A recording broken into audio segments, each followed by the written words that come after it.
Perfect. Let's start.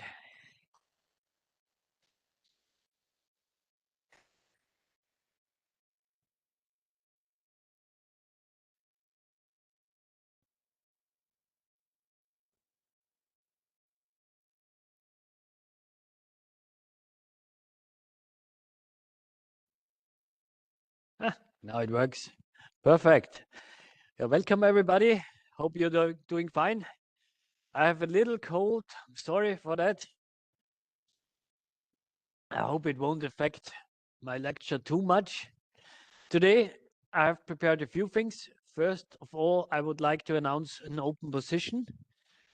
We have an open position in the field of manipulation and perception in recycling, so in general. So we have different recycling projects at our chair. And the interesting aspect is actually that we have a bunch of different sensor technologies. Some of them are pretty young technologies. And we are using these sensing technologies in the end to decide what to do with our robotic systems, how to recycle things. So this is a very general topic.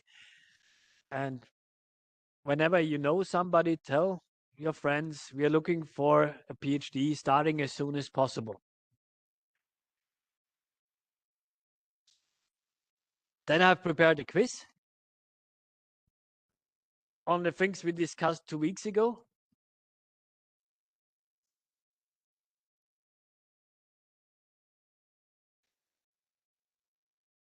Here you go.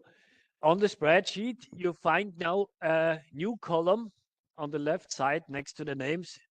On the top, it's written new or today, something like that in red. There you can add your points. Let me activate the quiz.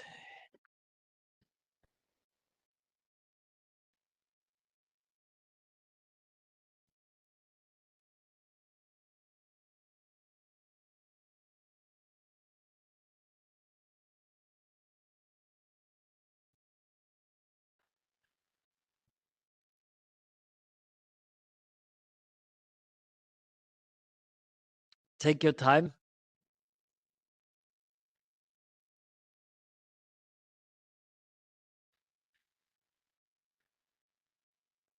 One of the questions is not really so trivial because we did not talk about it in detail about gradient descent. But on the other hand, these quiz questions were online. The slide sets said since ever. So all the slides that I'm presenting are in the last year's version, always online on our webpage. You can always check what we did last year. And I always improve it a little bit or adapt it a little bit, change some parts. Same for today.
I give you some more seconds.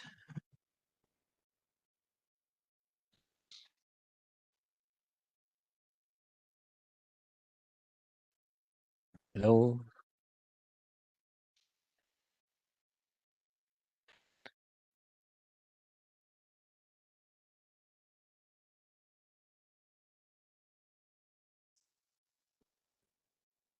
Ooh, I don't know.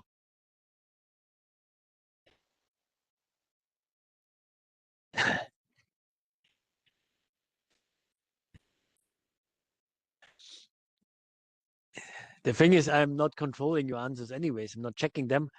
If you know what is correct, what is wrong in your own opinion, keep it in mind. We discussed the correct answers. And if you have a match, you get your point.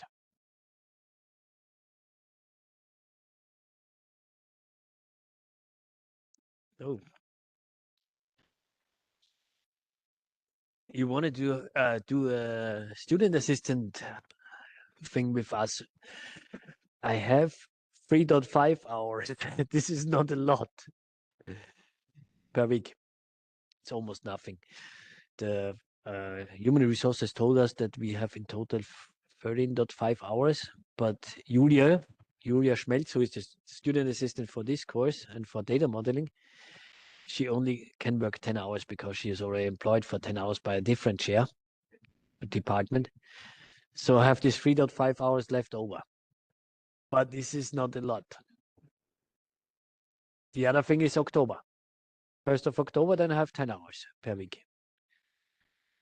Now I would have 3.5. Think about it. Yeah.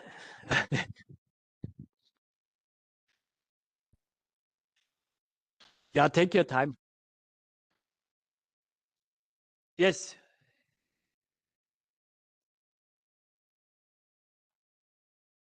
Okay. All right. Now that's all fine. In the meanwhile, you can ask me any questions you have regarding the course, organization, things that are maybe not fully clear.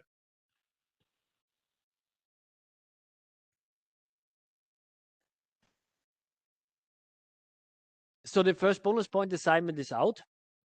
You can download it on Moodle. You have to upload a Jupyter notebook file to Moodle again. Then Julia Schmelz will correct it and will assign points to your entry in the database. It's just a bonus point assignment, but you have the chance to work on it. Hello. On the 4th of April, this bonus point assignment has to be submitted according to our spreadsheet here. On the spreadsheet, you'll find the dates of the submissions of the assignments, so you can always check it. You can also double check that your points that you got for the quiz questions last time are correctly assigned to your name. It's always important. I added all newcomers, so that were registered manually. They are all added to the spreadsheet now. If your name is not on the list, write it down on the list. I will add you. So, are you fine with me go on with the quiz?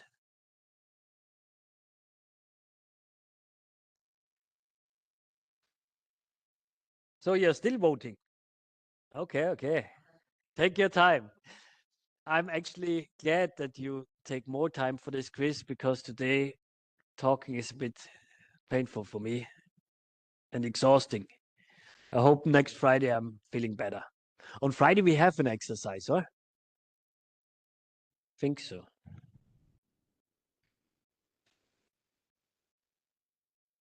On Friday I wanted to present the first assignment, I think. No, there's no exercise on Friday.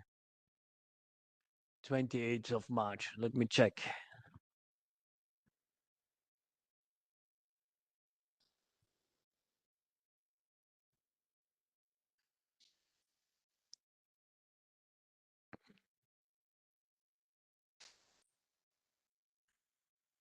So the most important link is this one here, the clock in Emma Online.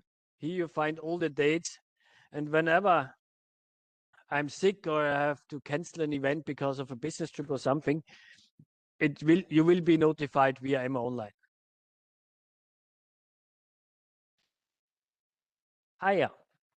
So the next exercise is in April, right before Easter, 4th of April. I will present the results of the bonus point assignment, and I will present the first real assignment number 1.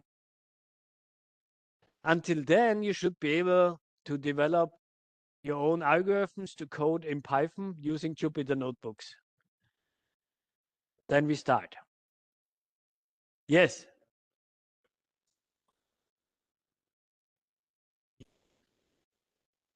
Both things are fine.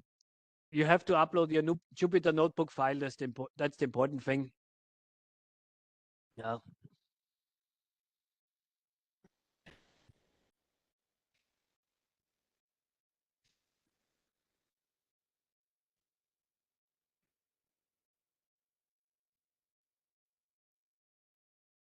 Yeah, you're still voting.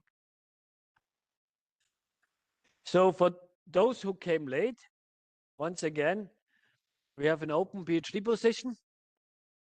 Well, I also have an open senior researcher position, but for that you need to have a doctoral degree already, ideally in informatics, mechatronics, electronics, telematics, whatever. This position here is pretty exciting because you will be really working in our lab a lot.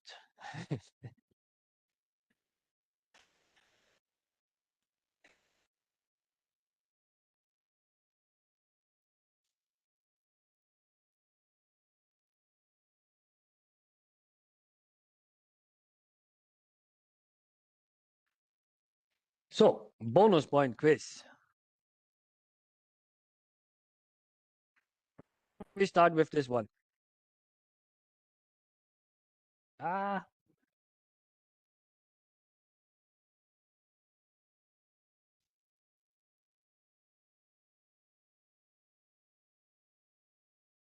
so in supervised learning, here it is. This one is correct. For every input sample, a target or label is given. That's supervised learning per definition. This one is tricky. Whenever you see reinforcement learning, be aware that I might ask you if for every single applied action a reward is given, then this is not correct, because in reinforcement learning, you might get a reward for an action, but maybe only after 1,000 actions. So the second one is wrong. This one is correct. In unsupervised learning, you just analyze the data. That's it. Typical algorithms are clustering algorithms, compression algorithms, feature extraction algorithms, such things. And the last thing is correct. In reinforcement learning, the key idea is to maximize the cumulative reward. Do you know what is cumulative, this term? Tell me. Yes, exactly. And the last one, k-means clustering, is an unsupervised learning algorithm. So this is wrong. So to wrap up, first one is correct. Second one is wrong. Third is correct. Fourth is correct. Fifth is wrong.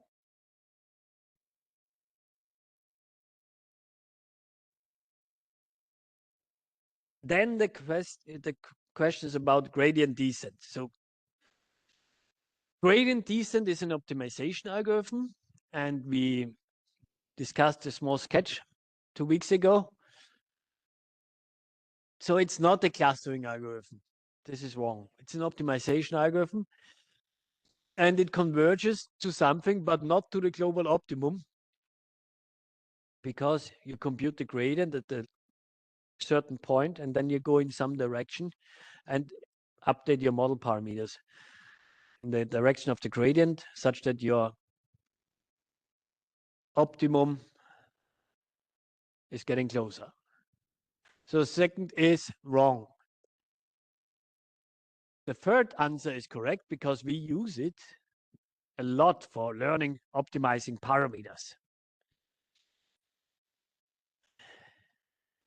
This one is also correct. So this is the most important statement here at all. In gradient descent, the derivative of an objective with respect to the model parameters is computed. So who can give me examples of an objective? What could be such an objective?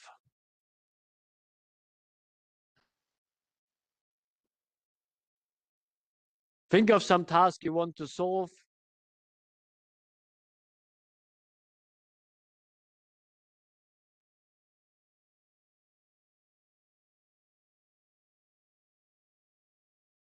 Think of an optimization problem. For instance, you have a warehouse and you have many, many items. Some of them are needed more often. So you might want to optimize their position. And the objective could be somehow phrased in the time of travel of the items to the delivery station, the cumulative time. You will get used to that. Okay. Batch normalization is a strategy to transform neural networks into linear regression models. That's wrong, totally wrong. And the last sentence is correct, but I'm not sure if we discussed it at all 2 weeks ago. I can't remember. I think we did not talk about batch normalization because we had no time to dig into the details of the neural network thing, backpropagation, and we discussed a little bit the perceptron. So this one is correct, but if you did not check it, it's fine. Because we skipped it last time, we discussed other things more in detail. Are there any questions to the quiz? You can get 2 points, 1 point per question. Just add your points to your name next to in the first column. That's fine.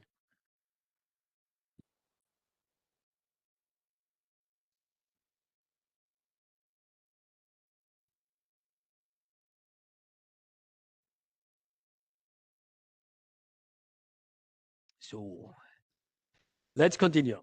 Today, last lecture, more or less, where we don't need the blackboard at all. I'm somehow a fan of the blackboard because we develop things together. We phrase a goal, a problem or something, we make some assumptions, and then we try to describe problems in a mathematical way and solve it, or in a analytical way. Today, I want to give you a brief overview about key fundamental concepts in machine learning. So I will start with model-related concepts. They are grouped into different categories, and the first category is model-related concepts. And here I will present an important difference between parametric and non-parametric models. We talk about model verification, overfitting, underfitting, and model selection, and the no-free lunch theory. We will touch the topics of the dimensionality issues, long tail versus big data, and challenges like noise, outlier, and wrong labels. And in the end, we discuss a common practice how to handle small data sets. That's called k-fold cross-validation. So here I give you a brief introduction into different train test splits, and that's it. So that's the plan for today. And we start with an illustration of measurements. Measurements are depicted by black dots here over time horizon of multiple years. And here you see the amount of rainfall index over some period of time. And you also see a fitted line here. The question is, how can you model that? So your goal now as machine learning expert is to predict what will happen in 2030. So that's your goal. Now you can use a parameterized model. That would mean that you define some mathematical equation and your equation has some parameters. And by computing these parameters, maybe with gradient descent, you have a model and you can make this prediction. Let's have a look. This is such a kind of a parameterized model. Who knows what's the name of this model? Yes, exactly. Loud, please. Exactly. It's a polynomial function with the order of 3. And here, the output is the rainfall in centimeter per month. The input is just a year. So it's the number 2030, for instance. You might subtract an offset or a mean from this number. Yeah, you could do that. But you don't need that because you have the constant A0 anyways here. So this model is called parameterized model. And a common quiz question is, look at the parameterized model here. What are the model parameters? What do you think are the model parameters? Exactly. It's written here as well. But this is a common question. I put some model in the test, I write it down, and I ask you, look, you have an objective, this is your model, what are the model parameters? Or a bit more tricky is the question, what are the hyperparameters? Specify a model yourself, provide examples, maybe with mathematical equations, and what are the hyperparameters? In this case, yes. You have to pick the degree of polynomials before you start learning your parameters. In other models like neural networks, typically you have learning rates. In Gaussian processes, you have these bandwidth parameters. So these are called hyperparameters because they are not directly learned from this data set, from the problem we solve here. You have to learn them somehow prior in advance or use past experts' knowledge, experience, rule of thumbs to decide what is the best learning rate.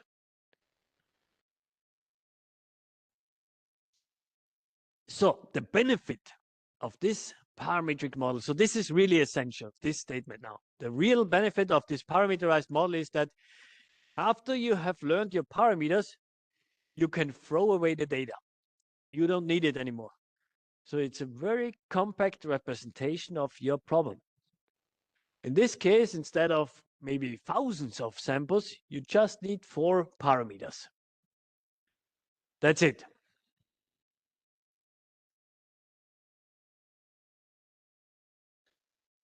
What are the properties? You have to make modeling assumptions. This is also very crucial. Whenever we talk about machine learning, we talk about assumptions, and you need to be aware of them. We had the topic. These models are memory efficient. However, model learning might be computationally expensive. Gradient descent, you have to start with some initial guess of your 3, in this case 4 model parameters. So you have to pick A0 to A3. You have to assign some random number or 0 or whatever. That's your starting guess. And with gradient descent, you would compute the derivatives, try to optimize your objective, and improve the model parameters step by step. And this can take a long time. However, predictions are fast. You solve these equations within milliseconds. Another thing is you lose information. You throw away the data, you learn an abstraction, a model, but you lose information. What are examples? Well, neural networks are typical examples. Here you learn the weights of the neural networks. Afterwards, you could throw away your data.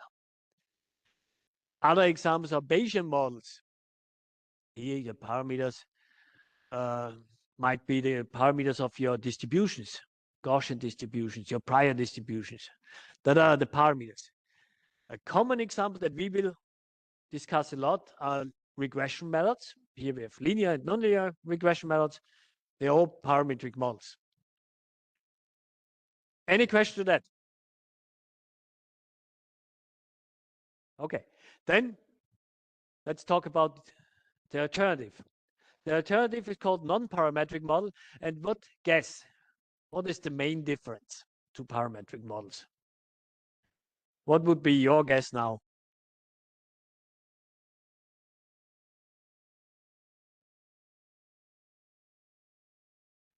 What do you think? In parametric models, well, you had to learn parameters. You can throw away the data. What could be the main difference in non-parametric models?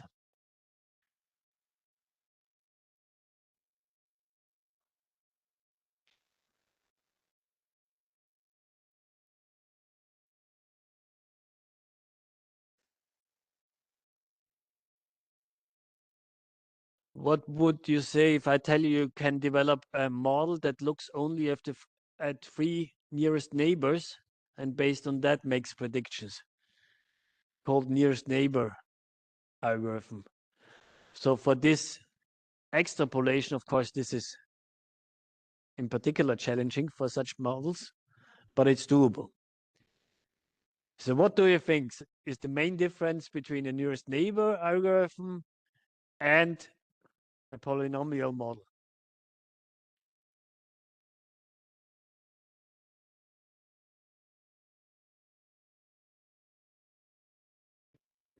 You need the data. So you can't throw away the data. You have to store the data and you need the data for every single prediction. That's the main difference. The most common non-parametric model are lookup tables. Lookup tables are pretty powerful. So you simply store the data in a data set, and here, well, these are random numbers, I think, that I added to this table. And now for 2030, you would make a prediction. Here, you could take the last elements, fit the linear model, make a prediction. You have to store all data samples. So that's the approach. Where do you think are such lookup tables still used every day?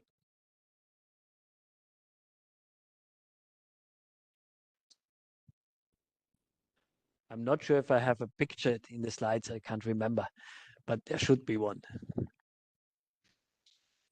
Let's have a look. There must be some illustration. No? Maybe it comes later. In engine control units in cars. So there it's pretty common to use lookup tables, complex lookup tables.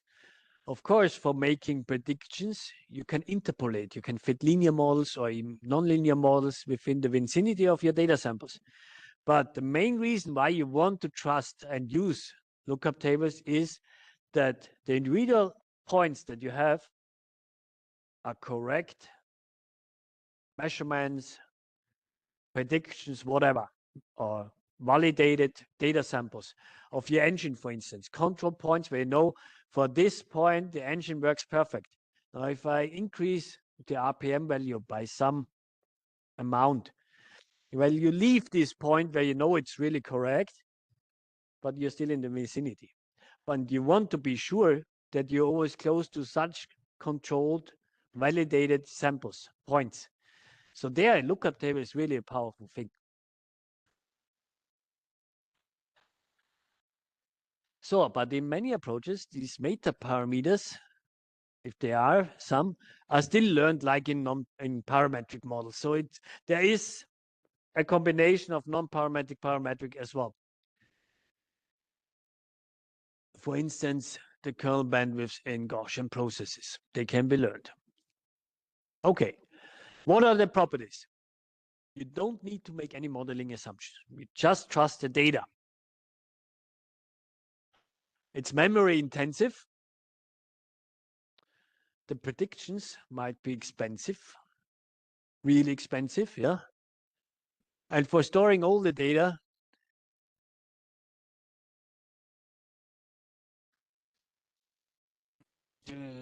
storing the data.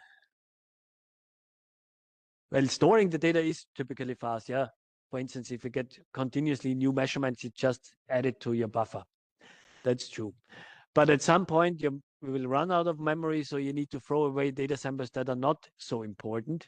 And then there are special pruning strategies, which samples should be kept and which are not so representative, so you can throw them away. If you don't throw away data, you have no loss of information. That's the benefit. But the drawback is generalization is typically difficult because you don't learn abstractions. you interpolate, you use data that already exists. So if you want to extrapolate here, that's really hard. So what are prominent examples? Gaussian processes are prominent examples of non-parametric models. We will discuss them in this course. Who knows what's a Gaussian process? Well, you will all know it after the course, but in the end, it's a model, a Gaussian multivariate distribution with kernel functions for the covariance matrix that is fit to the data. Okay. Then another very powerful non-parametric approach is locally weighted regression. This is really a powerful algorithm. I will sketch it for you.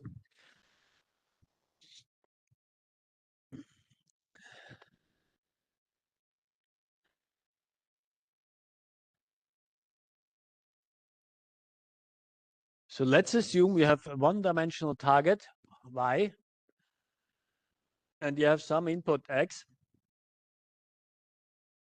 and the samples that you have are not really trivial. Maybe it looks like such a step chain function. So in this case, locally weighted regression would look at, you have a target point where you want to make predictions at the local vicinity. I hope you can all see it from the back. So you look at the local vicinity around your query point.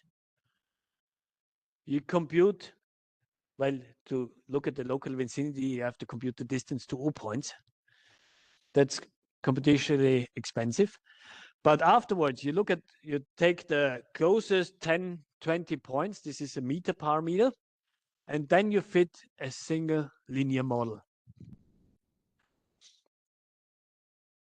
That's called locally weighted regression. And who knows where the term weighted comes from?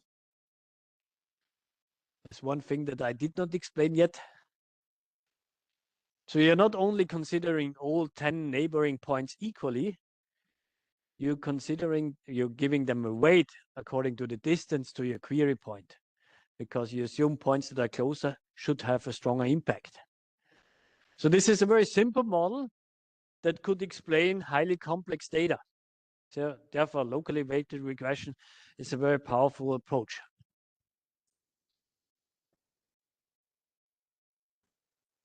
Then we discussed the k-nearest neighbor algorithm. And the last one I want to mention are support vector machines, which were back in the 90s, 2000s, the most powerful regression and classification approach. And here you see an ECU, an engine control unit. It's actually mine, of my van. And for that, we use lookup tables. Okay.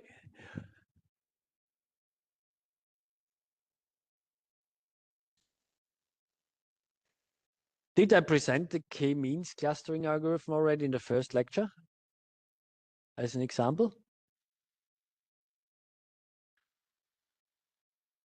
Okay. This is a very nice algorithm. I like it a lot. It's an algorithm where you have a meter parameter called k, and k denotes the number of different clusters, classes, whatever you have. Now, assume you have a 2D data point set.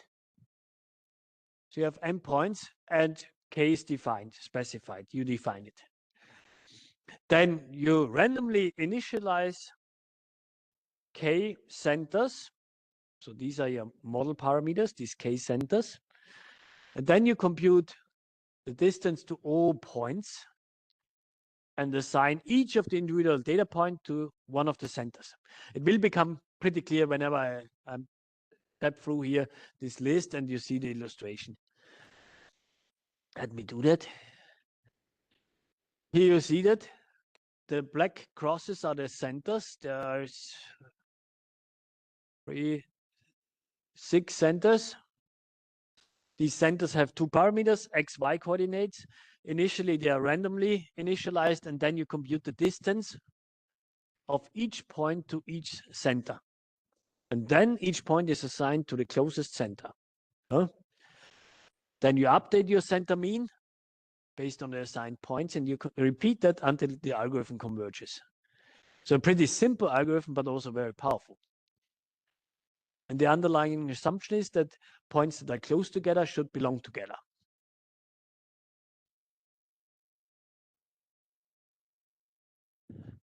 There is a Python tutorial, you can have a look at it. Other questions to k-means clustering.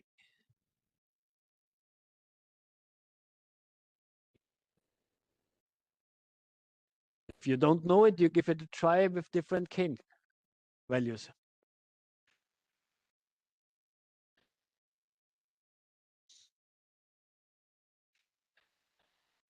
So k-nearest neighbor can be also be used for classification. Here we assume k is equal to 2. So there are 2 classes, green triangles or orange rectangles. You see it here. And once you want to find out if a new query point belongs to class triangle or class rectangle, you simply look at the closest cluster. That's it. It's a very simple clustering algorithm now.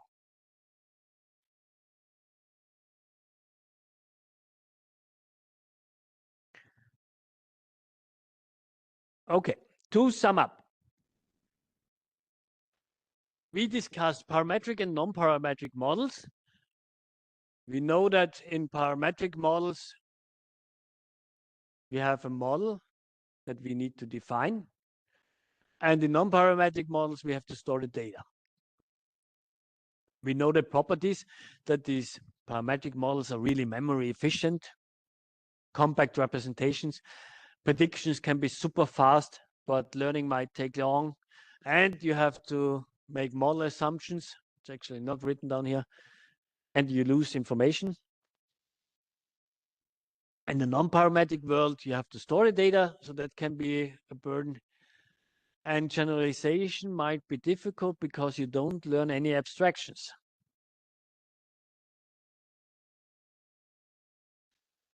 Let's talk briefly about model verification. So this is not in the focus too much. There are actually 3 principled ways to verify a model. And here we have an example. We have a neural network with an input layer, a hidden layer, and an output layer. There's only a single output neuron.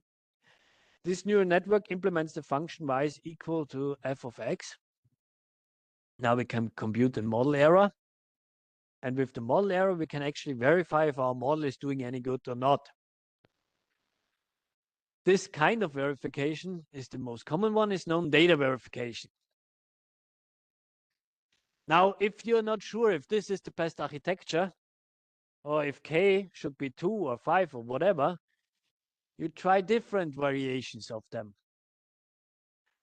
And then you compare the error overall, and this is then called the model verification. So you compute different models. And the last one is a formal verification, which is not considered at all in this course. Here you would try to identify the complexity of your problem in mathematical terms, the class of complexity, and then you would also try to identify the complexity of your model, and that should match.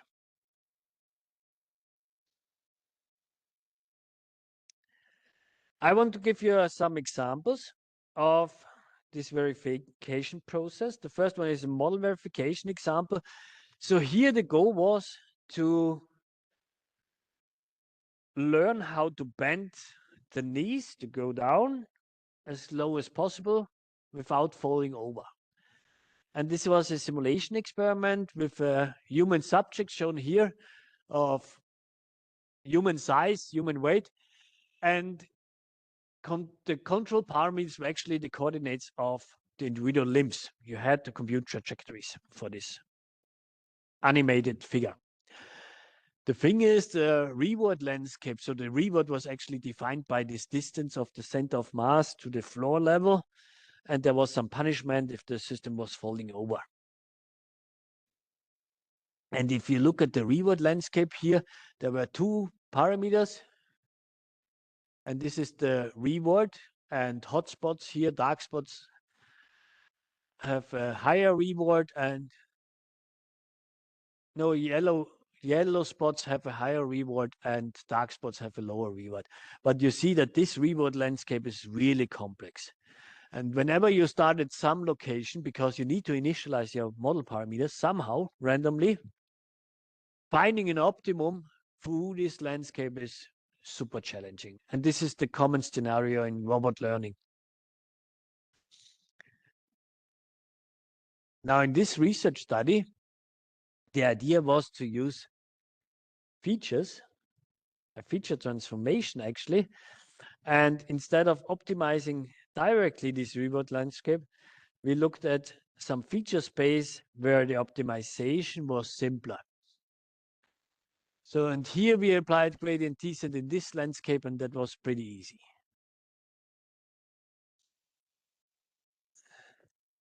And to implement that, we used an optimization algorithm called Bayesian optimization. Who had ever experience with Bayesian optimization? Implemented it. Okay, in short, Bayesian optimization is a probabilistic algorithm to optimize model parameters. It's like gradient descent, but a probabilistic method. And it looks like that you have some reward landscape. Here it's a one-dimensional thing. You have a one-dimensional policy parameter. And then you have some reward and you have some observations, these black dots. And based on these observations, you try to predict what would be the best policy that would lead to the maximum reward. That's the goal of any reinforcement learning algorithm. And in Bayesian optimization, you do that by defining some acquisition function. There must be some error here. The acquisition function tells you what is the expected reward that you would get. And here you see it in green, that this algorithm would now predict that, well, here could be a potential hot policy that would lead to a very high reward. Why do you think exactly here? How would you explain this prediction of this algorithm? There are dots that have a higher reward than this area. Why should it be there?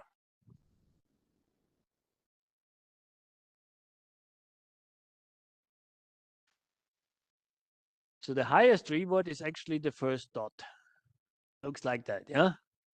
But now the algorithm says, no, give it a try here. Why?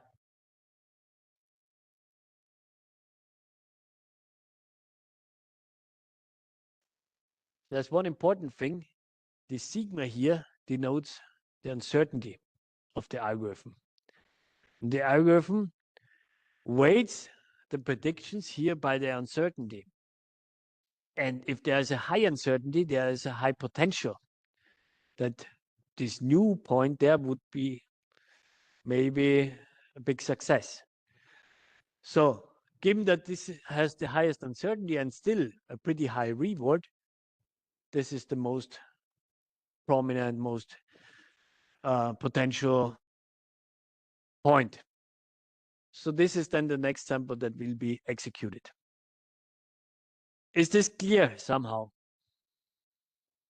So an algorithm, Bayesian optimization, considers also the uncertainty of this policy landscape. It models the uncertainty in addition.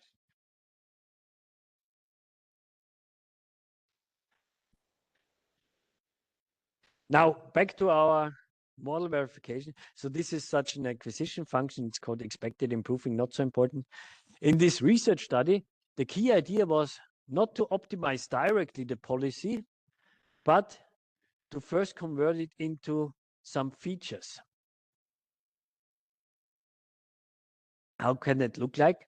In our squatting experiment, these features were handcrafted. So we said, okay, let's look at features that we know from neuroscience experiments. We know that success rate, of course, is important. We know that the center of mass plays a critical role in posture control, and especially changes of the center of mass. So the derivative, the maximum deviation, the velocity at different time points, that are critical features. Now, if I want to compare that, I would look at the classical performance in the original feature space, where I learn the trajectories directly without any features. And if I would use the features, I know that center of mass is important. And here you see the big step change here, the gain that you have. Now, in model verification, you would try to understand which combination of features is the best. So you have different models. And that's what you see here. So this is just an example. This Hibo is the best version of all. And here you see the detailed evaluation. You see that if I only use 2 features, then the performance isn't that good. But if I use all features, here the performance getting better. On the other hand, also here use all features. What is interesting is to look at the variation of these overall scores. So what we print here is the percentage of success of this model. So you have trained your model, you tested 1,000 times. In 80%, the simulated agent doesn't fall over. That's a success. And in some experiments, the percentage rate is only 50%. And if this spread is really large, then your model is not very robust.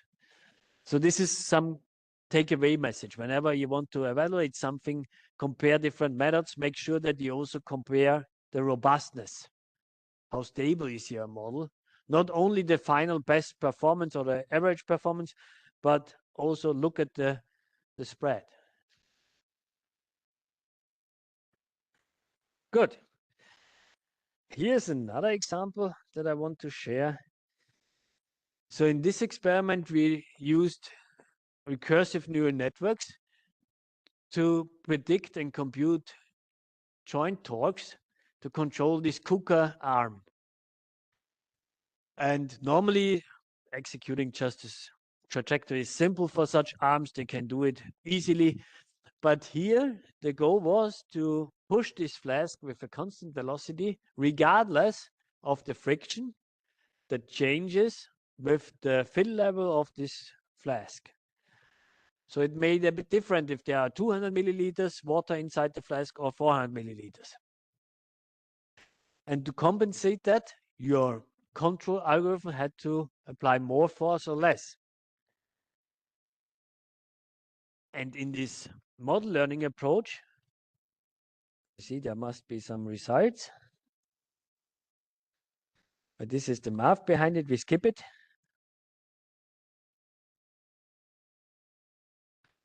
In this model learning approach, we computed now the mean squared error between the optimal trajectory or the optimal motor torques and our predicted motor torques. And here we compare different models. We use a naive approach that was just a linear interpolation approach where we predicted the next future time step motor torque based on the past 2 measurements. Then we applied Gaussian processes and this recurrent neural network.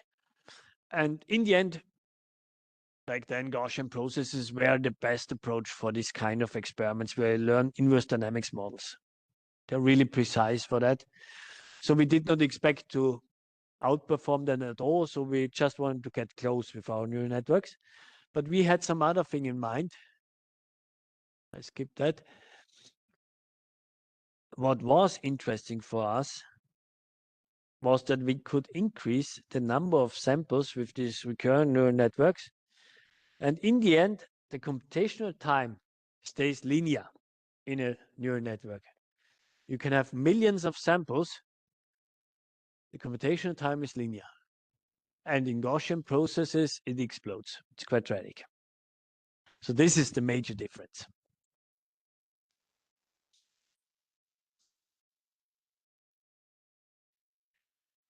So this is the important quiz question there was.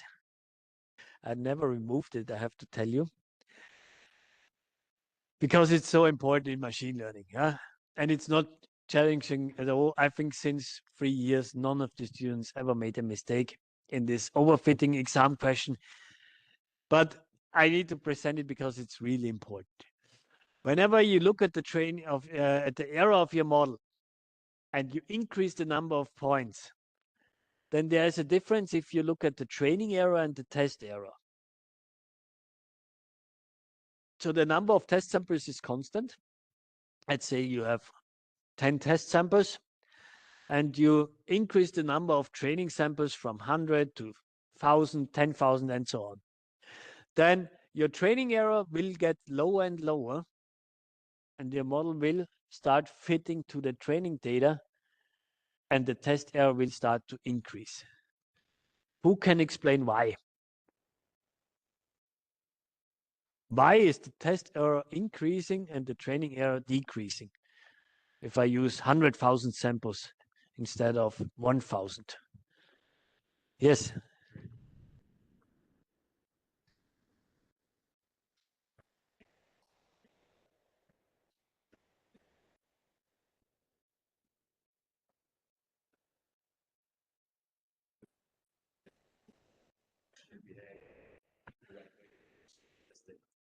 Yeah.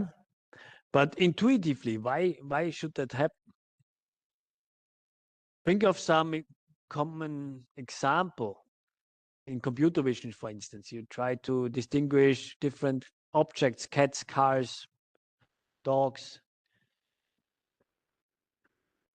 Yeah. The thing is, it's over specializing on features that are not really relevant. It over specializes on the training data.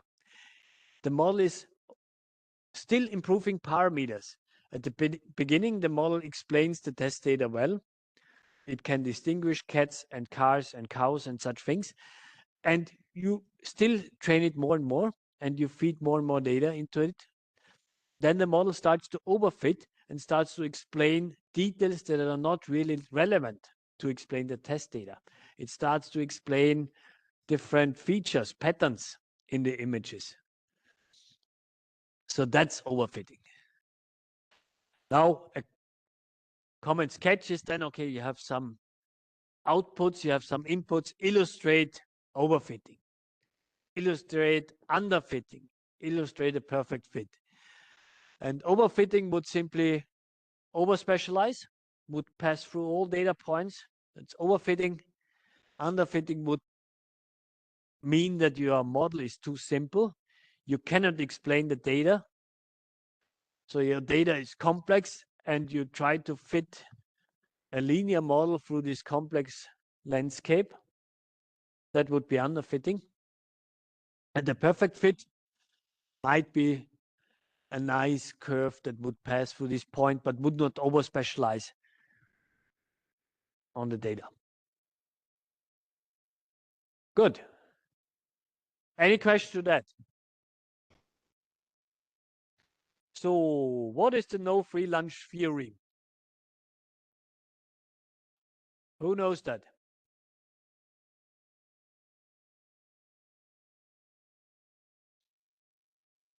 Well, let's have a look. All models are wrong, but some are useful. That's a common quote from George Box. And there's another one that is very famous from Daniel Walpott. He said there's not a single best model that would explain everything. Whatever we do, we are learning specialized models for single problems. And we can even sketch that. And we actually tried to learn these general AI algorithms in the past. So it's always an interesting research topic. And therefore, I want to mention that This study was done by Daniel, my former PhD student. And here we came up with a neural network architecture that should be able to learn algorithms. So instead of solving a problem, the neural network should learn what does it mean to implement a search function? What does it mean to implement a sort function, regardless of the problem itself, regardless of the grounding of the data, if you have numbers or symbols or whatever. So learning a general algorithm. And here's a sketch of the tasks that we solved. Sokoban was one of the tasks. And then we changed the encoding and the model was still able to solve the game because it learned an abstraction. And it learned the algorithm. And we also applied it to a robotic manipulation task. But what I want to show you is this sketch. Here you see a landscape of all different types of problems. Yeah? And what we typically do is we train an algorithm to solve one particular problem. So it's a very specialized algorithm. And the contrast to that is general purpose AI.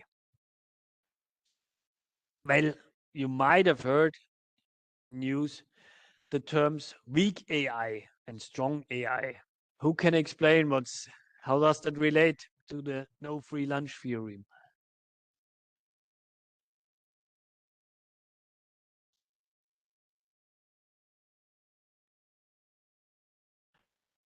Well, whatever we do and whatever we have, also at our chair, is a weak AI. We are in this regime here. And a strong AI would be able to generalize, to solve new problems never experienced so far, focusing on this general purpose algorithm.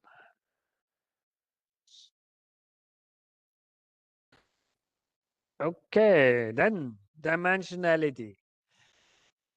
Here we will be fast. I have some nice sketches here about dimensionality.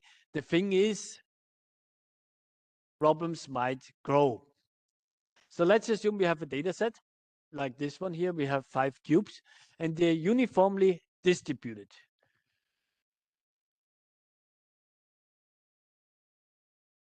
If I tell you now what's the difference between a uniformly distributed data set and a normally distributed data set, is that clear to everybody?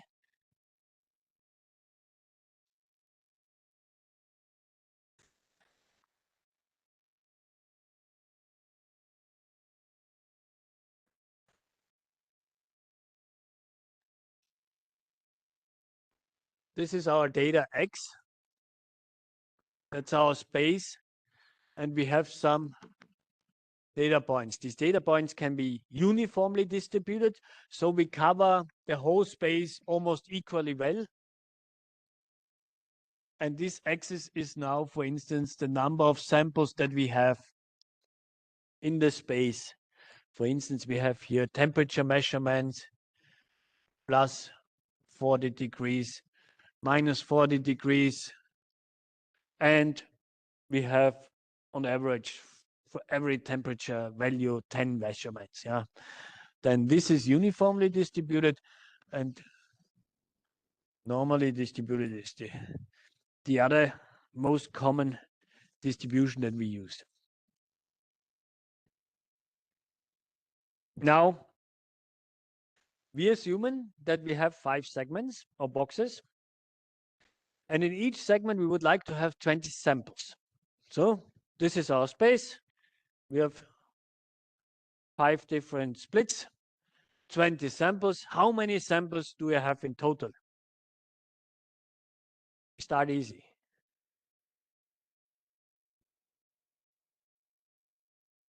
So, any idea? 100. Good. Now, let's make it a bit more complicated. So we have a 2D space, 25 segments. Again, I think 20 samples per box. So how many do we have now? 500. Perfect. Now with 3 dimensions. 2,500, still possible. But how does that scale? it scales with 5 to the power of t times 20. So if t is 10, you would have already over 190,000 samples, million samples, sorry. So that sketches this dimensionality issue. Here we said, okay, we have samples, we have them for free. What if you need to measure these samples to cover the whole space?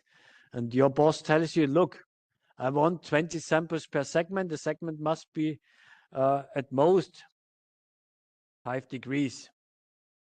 And then you have other features. In the end, you have 10 features. Maybe not only temperature, maybe you have some other things like velocity, friction coefficient, RPM value of your machine. 10 features is not a lot. And you want to cover your space with a uniform distribution. Then you need 190 million samples. So this is tricky.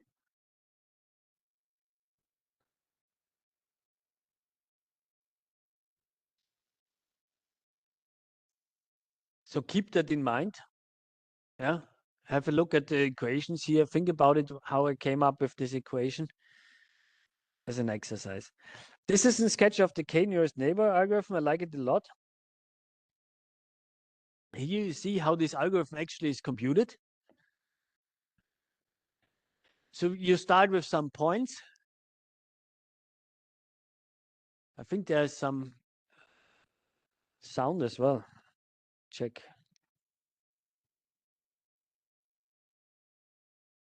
Can be solved for both classification and regression problem. Here is a simple two-dimensional example for you to have a better understanding of this algorithm. Let's say we want to classify the given point into one of the three groups. Here's the neighborhood of the given point. We need to calculate the distance between the given point to the other points.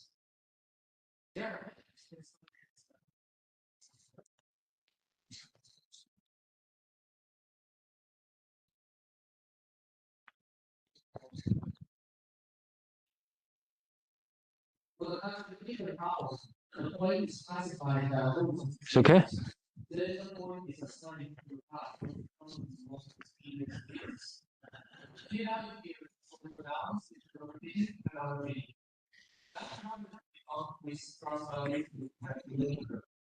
small p-value leads to low errors, high errors, and the large k leads to high errors, low errors. Important to find a balance. For the direct problem, we simply return the output of the neighbor fields as a prediction. Here we can see our example. We use better fields, comparison the key is in the and it is self.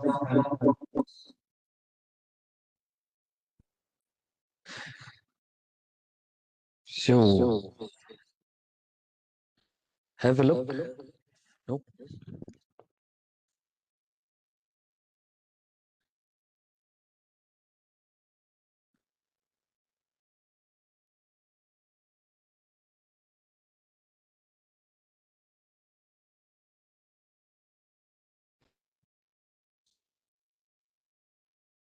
Okay. Let's continue. I think we still have an audio loop now somehow. I don't know why.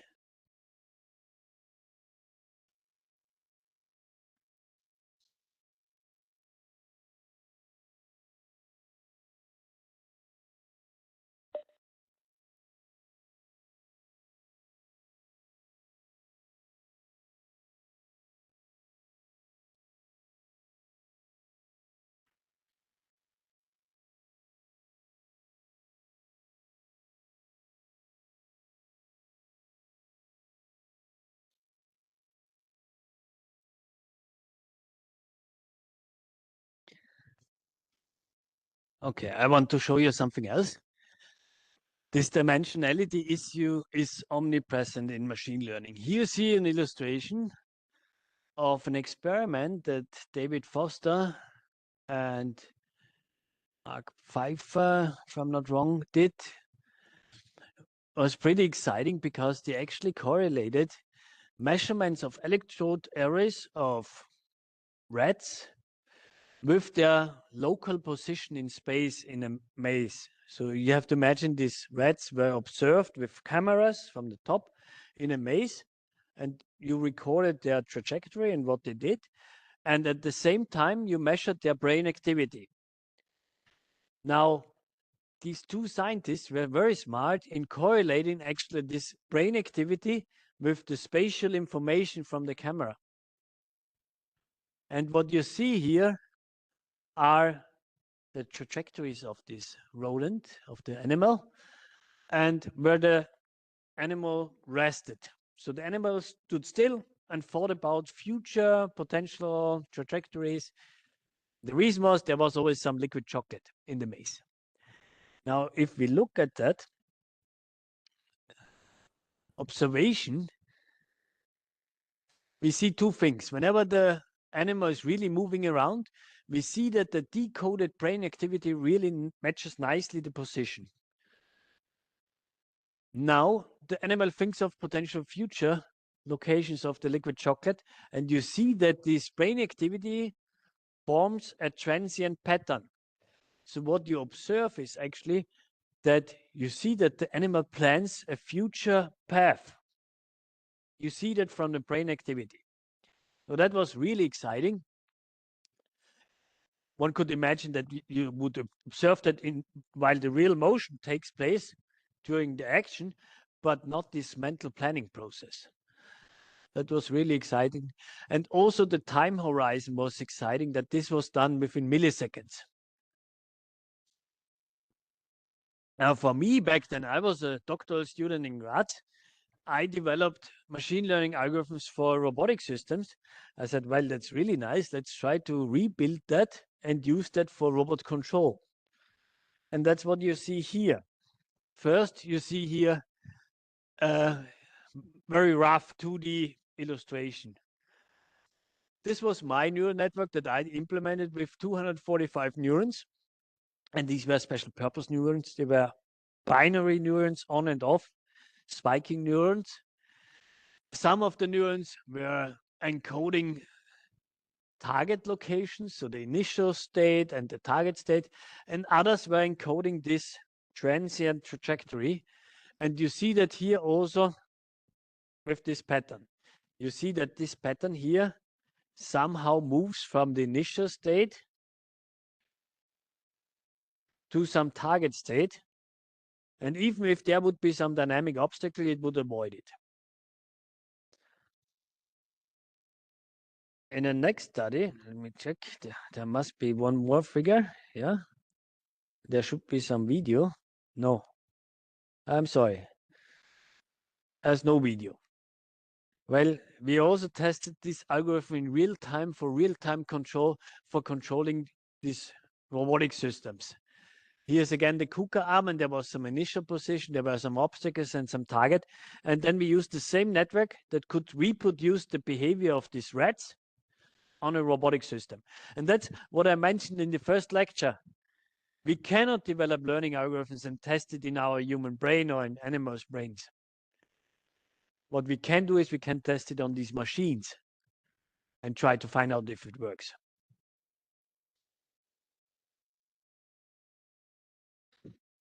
So why is that a dimensionality question?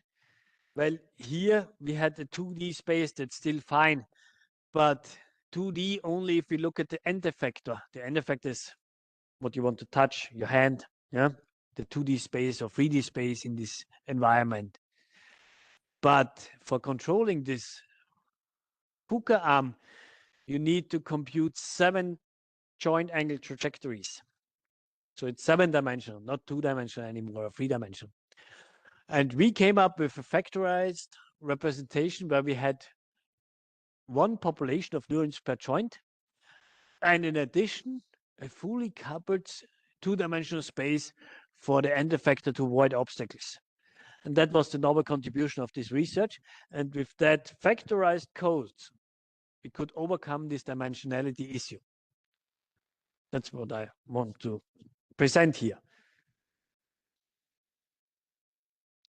And here this neural network was a bit denser. So I think we scaled it up to how many neurons? 540.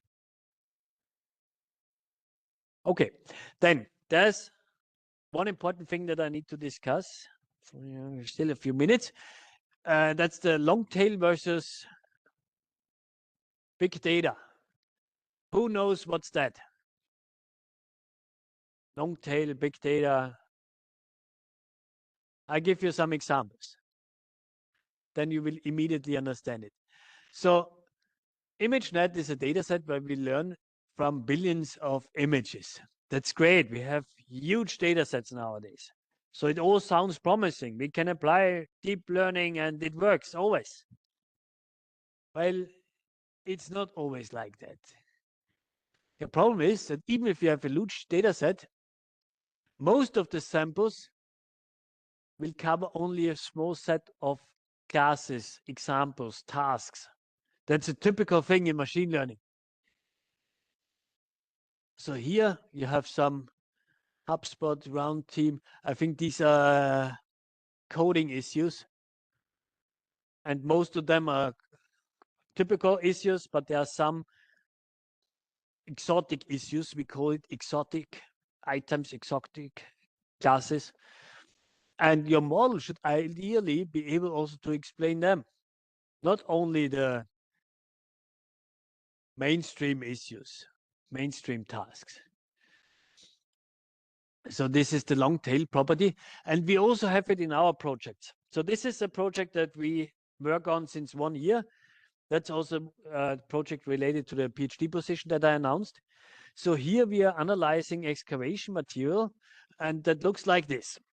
We have this rock material, then there are different sensing technologies, hyperspectral cameras, Raman devices, whatever. Based on that, we would like to identify different object classes. And in the end, we would like to find out, do we need to dump it, or can we use it to recycle it, to build a brick out of it, or something else? For construction sites, maybe some material. So that's the idea of this project. Now, we started to work on an online data set called the roof data set. And here you see the histogram of the individual class labels. So we have 1,000, whatever, 600 classes. And for many classes, we have less than 2 samples. Here we have only 1 sample. Here we have 10 samples. So this is a super tough problem. You have 1,600 classes, and for most of them, you have less than 10 samples. Try to build a model that predicts which class it is. So the class itself are minerals. Here, 4 examples. So this is common that we have this issue. What other issues are very common? Well, this is an ideal sensor signal, but it does not look like that. Normally, it looks like that. Normally, it's corrupted by noise, your sensor values. And sometimes you even have outliers that you need to filter and identify. And sometimes they are not that obvious like here. And you can't simply apply a simple rule of thumb, say, if it's larger than -3 and 3, the absolute value, then it's considered as an outlier. Most of the times, it's not that trivial. But there are strategies to do that also analytically. Now, what is the takeaway message? Sometimes it makes sense to consider noise as an important component of your data and to model that. And then we are in a probabilistic machine learning world. And that's also covered in this course here. So modeling noise makes your models more robust because you consider noise as part of the information that you want to model. You do not suppress it. You do not average over the noise, remove it. You would have a of information, loss of information. So you model it. Then in classification, for instance, image data sets, you might have wrongly labeled data samples. This is a very common problem in deep learning nowadays. So here you have the labels 1 or 0 if it's a cat or a dog, and sometimes it's simply wrong. Yeah, you see here the discrepancy. Now the last thing I want to present for today, hope we are not taking too long, is k-fold cross-validation. So, yeah, two things. Normally, you have to look at your data very carefully, and at the beginning, you start to normalize or standardize your data. If that is completely new to you, I would actually recommend having a look at the slides of the data modeling course, because here I discussed this issue in detail a lot. No.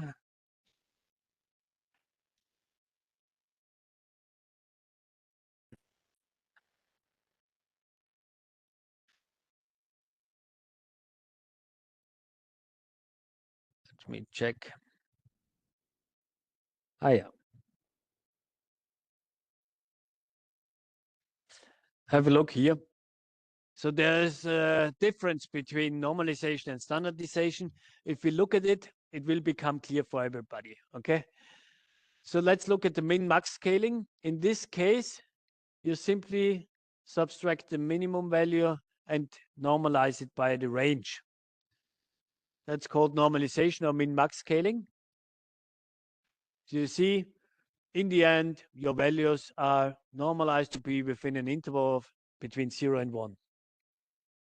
Now in standardization, it's different. If you look at the same data, after the standardization, your mean is 0 and you have a unit variance. How is that implemented? Well, you transform all your data points by subtracting the mean and you divide by the standard deviation. So you get the difference now. Huh?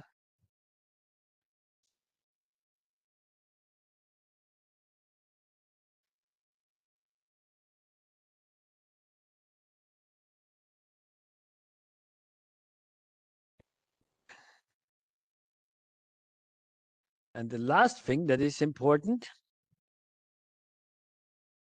is k-fold cross-validation.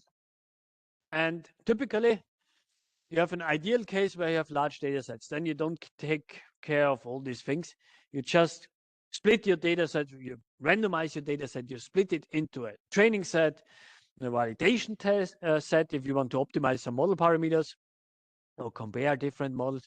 And then at the end, you have a test data set that is really never used for training for the validation. So ideally, you never had it yourself. Your boss tests your model for you and tells you, well, your model is doing good. So in this simple case, we have 3 training sets and 1 test case, 1 test set. And then you compare the different training errors. I have some error here, and M is some model parameter. That's nice. But on a small data set, you can't do that. On a small data set, you can apply k-fold cross-validation. And this is also a typical exam question that I ask you. Please explain in own words what is k-fold cross-validation, and you will typically implement it in the assignments. And it's a common algorithm that is not hard to explain in own words. The thing is, you split your data set into k folds. One of them is used for testing your model, and all the others are used for training them. And then you increase your iterator and you use the second fold for testing and all the others for training. And this is repeated until you reach the end of your data set. And for each of the experiments, you get one of these dots, which is very nice because then you get a distribution of estimates. Because Instead of a single evaluation, you have now K evaluations.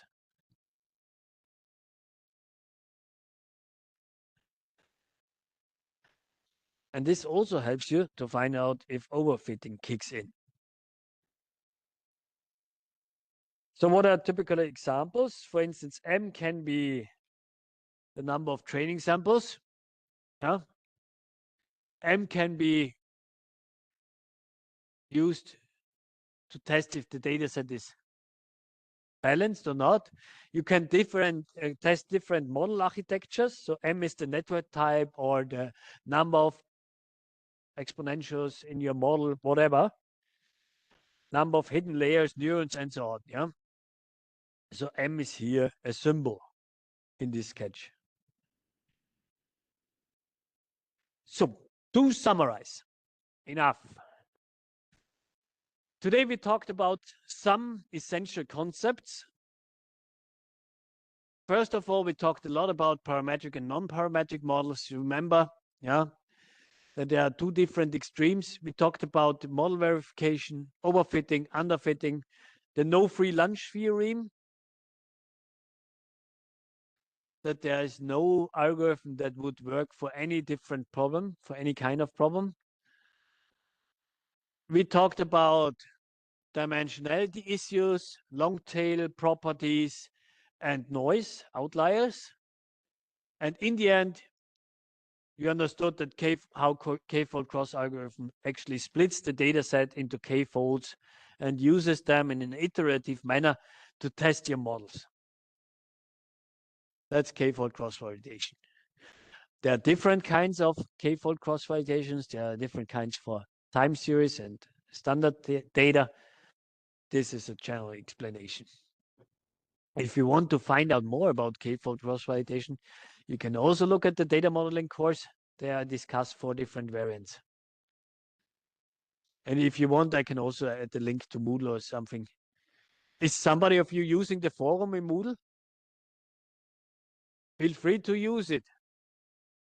Normally, we should all get a message so we could respond as well. Are there any questions?